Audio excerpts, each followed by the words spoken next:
Is 30 grand too much for a website, and how are you going to spend the money the annual fund has given to the SU if you get in to actually improve the website?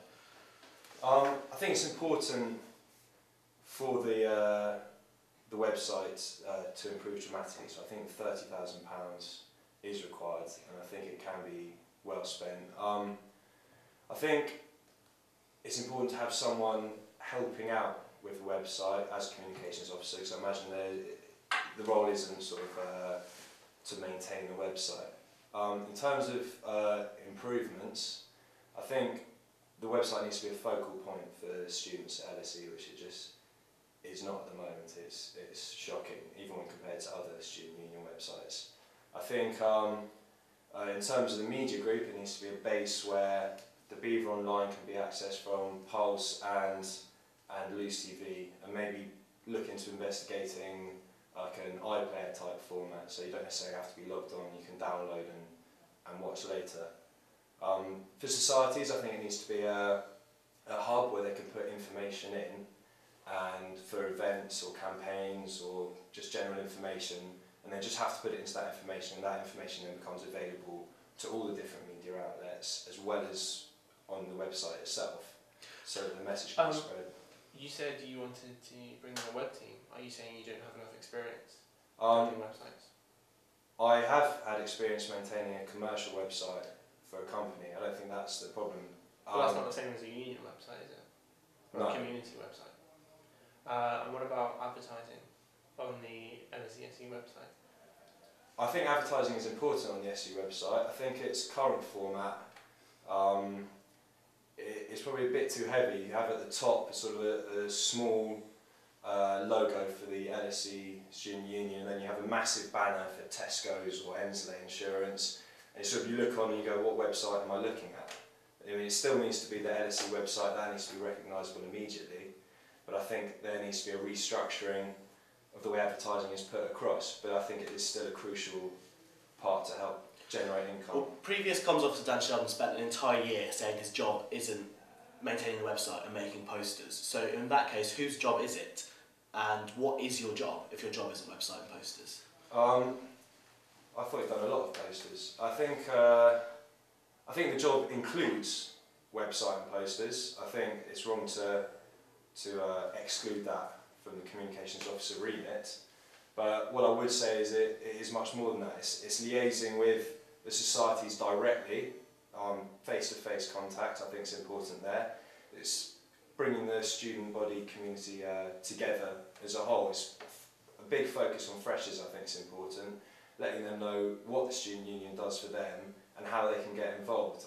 I was a resident in Halls for 3 years, and I don't think the freshers, until their second or even third year, understand fully the opportunities that LSE can give them, and I think that's something that definitely has to change, and that will benefit both their experience of LSE life and LSE life as a whole, because there'll be more interest in all the activities and societies that the LSE has at its disposal. Why haven't you mentioned political campaigning? That's what you're going to have to be doing as comms officer. That's what you're going to be mandated to do at the UGM, and you're going to have to promote the UGM. When I've seen you in the UGM, you've been sat at the back, pretty much opposing every motion that's proposed. How are you going to change as comms officer? Well, I think a lot of the motions that are put forward at the UGM are irrelevant. I think they don't affect the student body at LSE, and I think the reason I oppose them is because I think it has no place in the UGM. I think the UGM should be a forum for bettering the life and experience of people every day at LSE, and putting our name on campaigns which is not going to have much effect when there's perhaps other motions which will have more of an effect on the students is more important. In terms of promoting the UGM, I think I personally believe the UGM is crucial, but it is dying a death. I think that this is the place where such political campaigns as you were talking about, this is where they need to be democratically elected, as this is the place where each student has an equal voice, and that is where it comes from.